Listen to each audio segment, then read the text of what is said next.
Winners do not do different things, they do things differently. जीतने वाले कोई अलग काम नहीं करते, वो हर काम अलग ढंग से करते हैं। Hello friends, welcome back to YouTube channel easy maths with PN sir. देखिए फ्रेंड्स, किसी भी टॉपर ने उसके टॉप आने के जो सीक्रेट्स है ये आपके साथ शेयर नहीं किए होंगे। आज के इस वीडियो में मैं आपको 5 सीक्रेट स्टडी टिप्स दूंगा टॉपर्स के to score highest in exam. तो ये 5 जो टिप्स है इसको आपको स्ट्रिक्टली फॉलो करना है। लुक हियर, पहला टिप है एक्सपर्ट एंड रिलायबल एजुकेटर। इसका मतलब क्या, हम जिसके पास सीख रहे हैं ये एजुकेटर आपके क्लास टीचर होंगे, आपके सब्जेक्ट टीचर होंगे, या फिर इंटरनेट रिसोर्स होगा, या फिर कोई ऐप होगा। जिसके पास हम सीख रहे हैं वो रिलायबल एंड एक्सपर्ट एजुकेटर होने ही चाहिए, क्योंकि पहली बार जो हम सीखते हैं वही अगर हमने ठीक से नहीं सीखा तो लाइफ टाइम कन्फ्यूजन रहेगा। तो इसके लिए हमें एक्सपर्ट एंड रिलायबल एजुकेटर से ही सीखना है। तो कोई भी टॉपर जो टॉप करता है उसका एजुकेटर ये एक्सपर्ट एंड रिलायबल ही रहेगा। ओके, लुक हियर, नंबर 2 जो टिप है, मेक योर ओन नोट्स।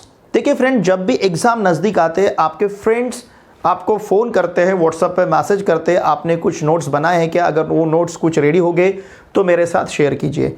लेकिन कोई भी ये सभी एवरेज स्टूडेंट बात करेंगे, कोई भी टॉपर किसी को भी नोट्स नहीं मांगेगा, उसने खुद के नोट्स बनाए रहेंगे।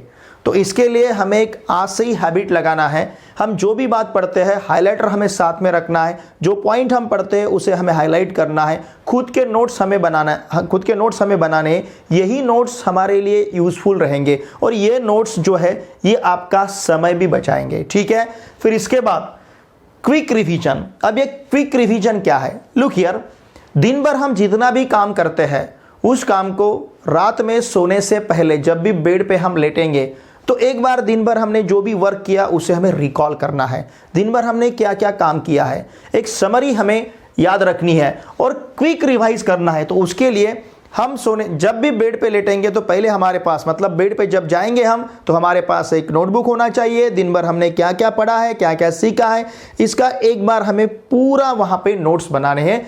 इसे हम क्विक रिविजन कहेंगे। ओके, फिर स्टडी स्मार्ट नॉट हार्ड, ये 4 नंबर का जो टिप है, मैंने यहाँ पे 80:20 ऐसा रेशो आपके सामने रखा है।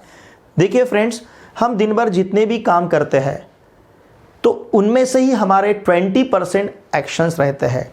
जो भी हमने 80% काम किया है उसमें से 20% एक्शंस रहेंगे।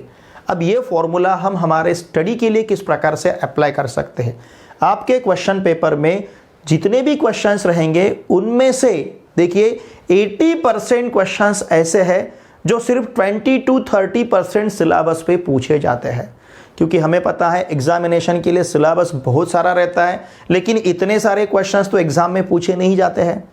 आप चाहे JEE या फिर नीट का एग्जाम्पल ले लो, नीट में मैक्सिमम 180 क्वेश्चंस है, पूरे सिलेबस पे क्वेश्चंस नहीं आएंगे। तो 20-30% सिलेबस पे ही ये क्वेश्चंस रहते हैं किसी भी एग्जाम के, चाहे आपका वो डिस्क्रिप्टिव एग्जाम हो या फिर चाहे आपका वो ऑब्जेक्टिव एग्जाम हो।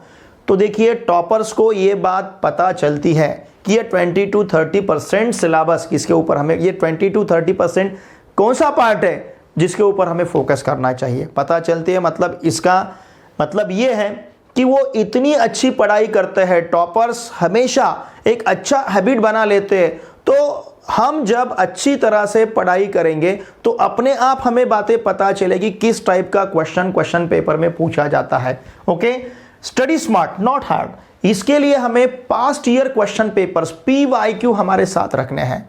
देखिए ये PYQ ही आपको बताएंगे कि आने वाले एग्जामिनेशन में किस टाइप का क्वेश्चन रहेगा। तो इसके लिए हमें पेपर का फॉर्मेट पता होना जरूरी है। जिस एग्जाम को हम अटेम्प्ट कर रहे हैं उस एग्जाम का सिलेबस अच्छी तरह से पता होना जरूरी है। पेपर पैटर्न हमें अच्छी तरह से पता होना जरूरी है। इसके पहले किस किस प्रकार के क्वेश्चंस इस सब्जेक्ट के लिए पूछे गए ये भी हमें पता होना जरूरी है।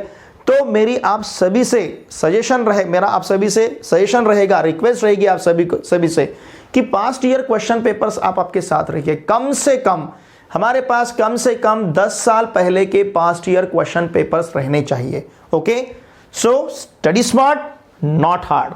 और सबसे इंपॉर्टेंट पॉइंट है शॉर्ट ब्रेक।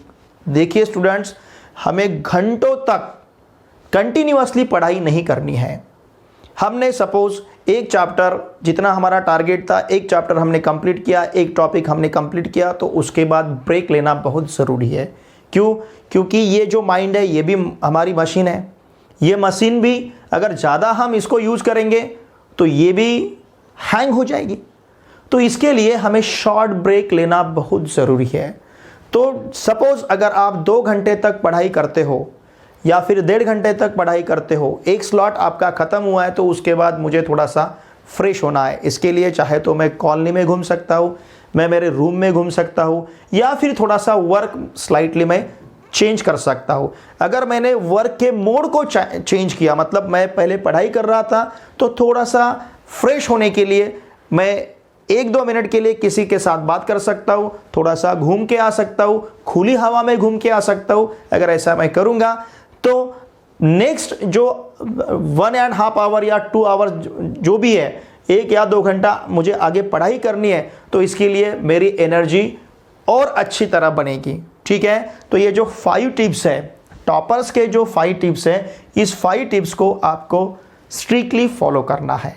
ठीक है, देखिए स्टूडेंट्स, अगर आप इस चैनल पे नए हो तो प्लीज़ इस चैनल को सब्सक्राइब कीजिए, और आपके जितने भी फ्रेंड्स क्लास 11th और क्लास 12th में महाराष्ट्र स्टेट बोर्ड में कहीं पे भी पढ़ते होंगे, उन सभी को मैथमेटिक्स के लिए इस चैनल को सब्सक्राइब करने के लिए आवश्यक है। मेरा जो पीएन सर क्लास 11 और क्लास 12 का ग्रुप है, टेलीग्राम ग्रुप, इस ग्रुप को भी ज्वाइन कीजिए। मुझे इंस्टाग्राम पे भी फॉलो कीजिए। मेरे इंस्टाग्राम अकाउंट का लिंक और टेलीग्राम ग्रुप का लिंक, दोनों के लिंक मैंने इसी वीडियो के डिस्क्रिप्शन में दे रखे हैं। चलिए, जो भी एग्ज़ाम अब आप लाइफ में देने जा रहे हो, उस एग्ज़ाम के लिए बेस्ट ऑफ लक। अब हम मिलते हैं नेक्स्ट वीडियो में। Thanks for watching my video.